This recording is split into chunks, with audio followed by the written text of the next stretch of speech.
Jai Shri Ram. Sodharais, যদি মাতা কুমাতা হয়, যদি গুৰু গৌৰ পেট কাটা ৰটো নহয় দেই, ৰত ওকাৰে ৰু, যদি গুৰু গৰু হয়, ঠিক তেনেকুৱা সেই কুমাতৃ আৰু গৰু নহয়, গৌ মাতাৰ কথা কোৱা নাই, গ ৰত উকা তাত আকাৰে ৰু গৰু যদি হয়, সেনেকুৱা গুৰুৰো কোনো আৱশ্যক নাথাকে। হয়নে নহয় আপোনালোকে এবাৰ বিচাৰ কৰি চাওক। ইতিহাসৰ কলংকিত সেই গুৰুজনে আছিলে গুৰু দ্ৰোণ, যি গুৰুৱে নিজৰ শিষ্যৰ বুঢ়া আঙুলি গুৰু দক্ষিণা হিচাপে লোৱা বুলি আমি ধৰ্মীয় শাস্ত্ৰত বা জ্যেষ্ঠজনৰ মুখত আমি শুনিবলৈ পাওঁ। যি গুৰু অৰ্থাৎ পিতৃটো লয়, এজন গুৰু পিতৃটো লয়, যে মাক দৰ্শন কৰে, মাক দৰ্শনকাৰী, মাক দৰ্শক দাতা, সেই মাক দৰ্শনকাৰী, মাক দৰ্শক দাতাই যদি শিষ্যৰ যদি এনেকুৱা দুৰ্দশা কৰে, যি আগলৈকে যোৱাত বাধাৰ সৃষ্টি কৰে, ঠিক তেনেকুৱা গুৰু থকাতকৈ নথকাই ভাল।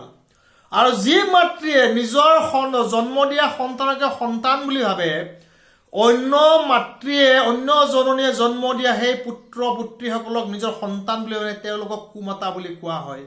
ঠিক তেওঁলোক কুমাতাত থকাতকৈ নথকা ভাল। আমাৰ যদি মহাভাৰতৰ ইতিহাসখন যদি চাওঁ, আমাৰ গান্ধাৰীৰ যদি চৰিত্ৰ চাওঁ, নিজৰ পুত্ৰ স্নেহত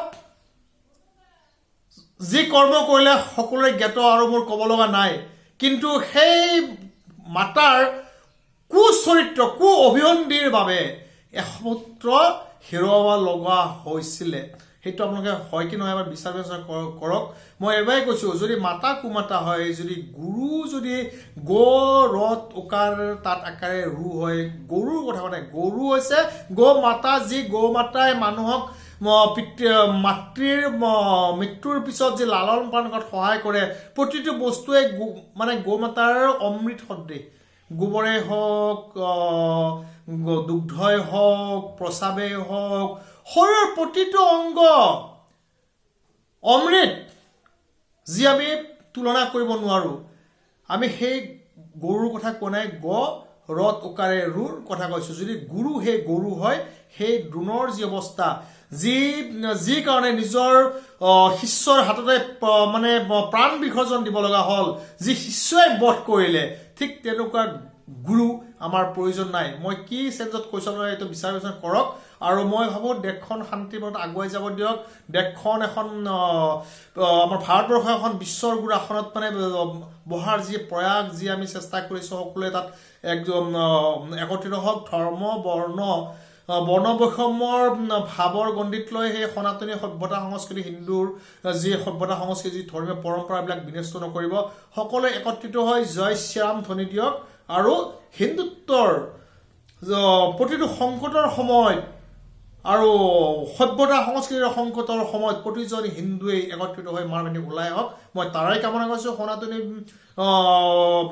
হিন্দু আৰ্মীৰ তৰফৰ পৰা এজন মুখ্য সেনাধ্যক্ষ হিচাপে প্ৰতিজন হিন্দুই একত্ৰিত হৈ হৰ হৰ মহাদেৱ, জয় শ্ৰীৰাম ধ্বনি দি ওলাই আহিব লাগে। সি যি পন্থাই অৱলম্বন নকৰক কিয়, সি যি বিভিন্ন পদ্ধতিৰে পূজা পাতল নকৰক কিয়, যদি হিন্দুৰ বাচ্চা হয়, যদি সনাতনী হিন্দু হয়, একত্ৰিত হৈ ওলাই আহিবলৈ অনুৰোধ জনালোঁ। জয় শ্ৰীৰাম, ভাৰত মাতা কি জয়, জয় আই অসম, জয় হিন্দু ৰাষ্ট্ৰ।